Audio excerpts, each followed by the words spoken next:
പീരീഡ്സിന്റെ second day സച്ചുവിന്റെ വക ഒരു diary milk പതിവാണ് കേട്ടോ. ഇത്തവണ ഡയറി മിൽക്ക് വാങ്ങിക്കൊണ്ടെന്ന് പറഞ്ഞാൽ ഇതുപോലെ ഇരിക്കുമായിരുന്നു. ഇടയ്ക്കൊക്കെ 10ന്റെ ഡയറി മിൽക്ക് വാങ്ങിക്കുമ്പോൾ ഇതുപോലെ പണി കിട്ടാറുണ്ട്. അത് പിന്നെ നമ്മൾ പോട്ടേന്ന് വെച്ചിട്ടുണ്ട്. 150 രൂപയുടെ ഡയറി മിൽക്ക് വാങ്ങിയിട്ട് അത് പോട്ടേന്ന് വെക്കാൻ പറ്റുമോ? അങ്ങനെ പിറ്റേ ദിവസം ഞാനും കിക്കിമോളോട് അത് കൊണ്ടുകൊടുത്ത് വേറെ വാങ്ങിയിട്ട് വരുന്ന വഴിയാണ് കേട്ടോ. നല്ല വെയിലായിരുന്നു. ഒരു ഐസ്ക്രീം ഒക്കെ വാങ്ങി. പണ്ട് നമ്മൾ സ്കൂളിൽ പഠിക്കുന്ന സമയത്ത് ഐസ്ക്രീമും സിപ്പപ്പും ഒക്കെ വാങ്ങി പിള്ളേർ ഇവിടെ ഇങ്ങനെ കഴിച്ചിട്ട് വരത്തില്ല. എനിക്ക് അതുപോലെ കേട്ടോ തോന്നിയത്.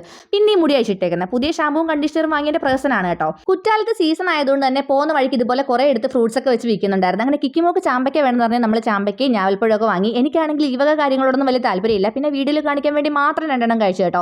പിന്നെ വഴിക്കാൻ തിരിഞ്ഞ് നോക്കിയിട്ടേ ഇല്ല.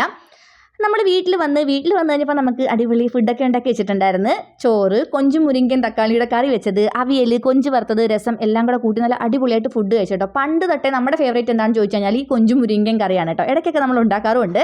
ഫുഡൊക്കെ കഴിച്ച് കഴിഞ്ഞിട്ട് ഡയറി മിൽക്ക് എടുത്ത് കഴിക്കാമെന്ന് വിചാരിച്ചു. റോസ്റ്റ് ആൽമണ്ട് ആണ് കേട്ടോ ഇത്തവണ വാങ്ങിയത്. മറ്റേതെടുത്ത് പണി കിട്ടണ്ടെന്ന് വിചാരിച്ചു. അപ്പോൾ നിങ്ങൾക്ക് ഇതുപോലുള്ള അനുഭവം ഉണ്ടായിട്ടുണ്ടെങ്കിൽ ഒന്ന് കമൻറ്റ് ചെയ്യാം കേട്ടോ.